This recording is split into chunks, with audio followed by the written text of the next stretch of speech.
ఇదిలో 19 ఎన్నికల సమయంలో చంద్రబాబు నాయుడు చెప్పింది ఏంటి? మోడీ తట్టడు మట్టి నీళ్లు తప్ప ఏమీ లేదు. 5 ఏళ్ళ జగన్మోహన్ రెడ్డి పాలన అసలు అమరావతి లేదు, అంతే కదా.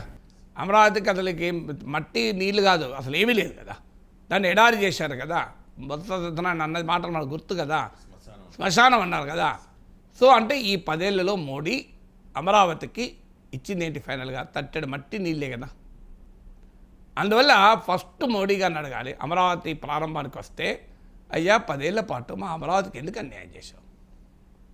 ఎందుకంటే జగన్ తప్పు చేయొచ్చు, కానీ అల్టిమేట్గా పార్లమెంట్ చట్టం ద్వారా రాష్ట్రం విడిపోతే రాజధాని నిర్మాణానికి కేంద్రం సహాయం చేస్తుందని పార్లమెంట్ చట్టంలో ఉంది కదా. రాష్ట్ర పునర్వ్యవస్థీకరణ చట్టం చదవండి మీరు. అసెంబ్లీ, హైకోర్టు, సచివాలయ నిర్మాణాలకు కేంద్రం డబ్బులు ఇవ్వాలి. అంటే పార్లమెంట్ చేసిన చట్టములో ఉన్నది 10 ఏళ్ళుగా మీరే దేశంలో పాలిస్తున్నారు, ఎందుకు మరి అమలు చేయలేదు? దీనికి కారణం చెప్పాలి కదా. రాజ్యాంగంలో నిబంధనలు లేవా ఇవి అమలు కాకపోతే? కేంద్ర ప్రభుత్వం, రాష్ట్ర ప్రభుత్వం ఇన్స్ట్రక్షన్లు కూడా జారీ చేయొచ్చు. మీరే అఫిడవిట్ వేసి పార్లమెంట్లో రాజధాని విషయంలో మా కేంద్ర ప్రభుత్వానికి ఏ పాత్ర లేదు, ఇది మోడీ ప్రభుత్వం పార్లమెంట్ సుప్రీంకోర్టులో ఇచ్చిన అఫిడవిట్లో చెప్పింది. రాజధాని ఎక్కడ పెట్టాలన్న పాత్ర మీకు లేకపోవచ్చు, కానీ రాష్ట్రానికి ఒక రాజధాని అయితే ఉండాలన్న పాత్ర ఉండాలి కదా. రాష్ట్రం విడగొట్టినప్పుడు ఆ రాష్ట్రానికి ఒక రాజధాని అయితే ఉండాలి కదా. అమరావతి కాబట్టి ఇంకేదో ఒక రాజధాని అయితే ఉండాలి కదా. అంటే జగన్మోహన్ రెడ్డితో మీకున్న అనుబంధం రీత్యా 5 ఏళ్ల పాటు దీన్ని అమరావతి సర్వనాశనం అవుతుంటే మోడీ ప్రేక్షక పాత్ర పోషించారు. 2014 నుంచి 19 వరకు మీరు ఏం చేయలేదు. అప్పుడు 5 ఏళ్ల పాటు టీడీపీ బీజేపీ కలిసి ఉన్న అమరావతికి తట్టడి మట్టే ఇచ్చారు. విడిపోయాక కూడా తట్టడి మట్టే మిగిలింది. మీరు ఇప్పుడు చంద్రబాబు నాయుడు చెప్పిన దాని ప్రకారమే 2019 వరకు అయితే తట్టడి మట్టి నీళ్ళే, ఏమి ఇవ్వలే కదా. ఈ చంద్రబాబు నాయుడు చెప్పాడు, వేరే వాళ్ళు చెప్తే నేను ఒప్పుకోను. మరి ఇప్పుడు బీజేపీ వాళ్ళు ఆన్సర్ చేయాలి. 10 ఏళ్లలో అమరావతికి తట్టడి మట్టి నీళ్ళే మిగిలాయి 10 ఏళ్ల మోడీ పాలనలో. మరి ఇప్పుడు వచ్చి మళ్ళీ నేను మట్టి తీస్తా అంటే మళ్ళీ ఏం గ్యారంటీ? 2027 2028లో మళ్ళీ మా చంద్రబాబు నాయుడు గారు ధర్మ పోరాట దీక్షలు చేయాల్సిందే.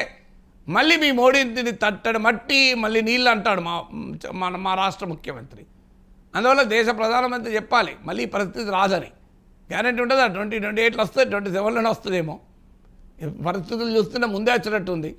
బీజేపీ నాయకులతో మాట్లాడుతుంటే ఎక్కువ రోజులు పట్టేస్తారంటున్నారు, 6 నెలలో ఏడాదో అంటున్నారు. ఇంత నిజమో నాకు తెలియదు.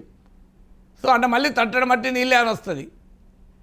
అంటే ఆఖరికి అమరావతికి ఆఖరికి మిగిలేది వాళ్ళే ప్రారంభోత్సవాలు చేస్తారో, వాళ్ళే మా నోట్ల మట్టి కొట్టిపోతారా, ఇది మట్టి నీళ్ళు ఇచ్చిపోతారా? ఏ రాజకీయం ఇది? ఇప్పటికైనా నరేంద్ర మోడీ ఆహ్వానిస్తున్నారు భారత ప్రధానిగా. అమరావతికి ప్రపంచ బ్యాంక్ అప్పు 10,000 కోట్లు, ఏషియన్ డెవలప్మెంట్ బ్యాంకు 11,000 కోట్లు, అడుక్కో రుణము మళ్ళీ 5,000 కోట్లు. మా అప్పులతో మేము అమరావతి ఎందుకు కట్టుకోవాలండి? మా సీమాంధ్ర ప్రజల అభిష్టానికి భిన్నంగా పెద్దమ్మ చిన్నమ్మలు కలిసి కాంగ్రెస్ బీజేపీలు కలిసి ఆంధ్రప్రదేశ్ని విడగొట్టారు కదా. సో సీమాంధ్ర ప్రజలు అడుగుతున్నారు, అయ్యా మా ఇష్టానికి వ్యతిరేకంగా విడగొట్టారు, మాకు హైదరాబాద్ లాంటి ఒక బ్రహ్మాండమైన రాజధాని లేకుండా చేశారు, మా అమరావతి నిర్మాణానికి మీరెందుకు బాధ్యత తీసుకోరు అని అడుగుతున్నారు. మీ వల్ల మా రాష్ట్రం విడిపోయింది, మీ వల్ల అంటే పార్లమెంట్ చట్టం కదా.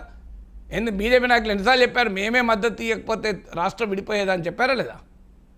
మరి ఇలా మీ బాధ్యత లేదా? మేమెందుకు అప్పులపాలు కావాలి? మా తప్పు లేకుండా మీరు రాష్ట్రాన్ని విడగొట్టారు, మా అభిష్టానికి భిన్నంగా రాష్ట్రాన్ని విడగొట్టారు. మాకు విడగొట్టినప్పుడు మాకు రాజధాని కట్టే బాధ్యత కేంద్రానికి ఉండదా? కేంద్రానికి రాష్ట్రానికి రాజధాని నిర్మించే బాధ్యత ఉండదా అని అడుగుతున్నాం. ఉన్నప్పుడు మరి మేము ఎందుకు అప్పులపాలు కావాలి? ఈ అప్పులు మళ్ళీ ఆంధ్రప్రదేశ్ ప్రజలు కట్టుకోవాలి కదా. మోడీ ప్రభుత్వం బడ్జెట్ ద్వారా అమరావతికి ఎంత గ్రాంట్ ఇచ్చింది చెప్పండి ఇప్పటికి నాకు. Please tell me what is the grant? అప్పిప్పియను మీరు అప్పిప్పించలేదండి. మా చంద్రబాబు నాయుడు లేదా పరపతి? ప్రపంచ బ్యాంక్ ఆఫీస్కి వెళ్ళండి, చంద్రబాబు నాయుడు పేరు చెప్తే లేసులు పడతారు. సో చంద్రబాబు నాయుడుకు మోడీ రికమెండేషన్ అవసరం లేదు ప్రపంచ బ్యాంక్ రుణం రావాలంటే. Chandrababu Naidu is more popular in world bank. Modi అంతర్జాతీయ స్థాయి గుర్తింపున్న ఏకైక ప్రాంతీయ నాయకుడు చంద్రబాబు నాయుడు.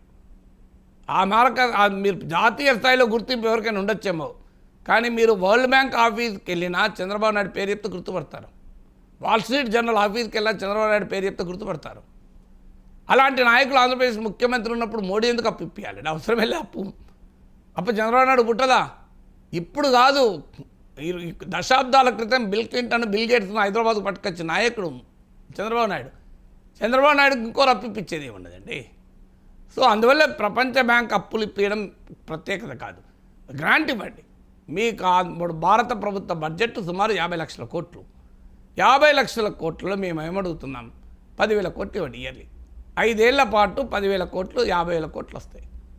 ఒక్క బీహార్కు ఎన్నికలు ఉన్నాయి కనుక మొన్న బడ్జెట్లో 59,000 కోట్లు ఇచ్చారు. మీకు ఒక ఎయిర్పోర్టు, ఒక కోసి కెనాల్ ప్రాజెక్టు, ఒక బుద్ధిస్ట్ సర్క్యూటు, ఇలా 59,000 కోట్లు ఇచ్చారు బీహార్కు. ఆంధ్రప్రదేశ్ రాష్ట్ర రాజధాని నిర్మాణ చరిత్రలో మిగిలిపోతుంది కదా. ఒక్క 10,000 కోట్లు ఎవ్రీ ఇయర్ ఇవ్వండి. బీహార్కి ఇచ్చిన దాంట్లో నేను అడుగుతున్న 20% కూడా అడుగుతలేను. మీరు 10% అడుగుతున్నాను, 15% అడుగుతున్నాను. అక్కడ 59,000 కోట్లు ఇచ్చారు బీహార్లో ఎన్నికలు ఉన్నాయని. అమరావతికి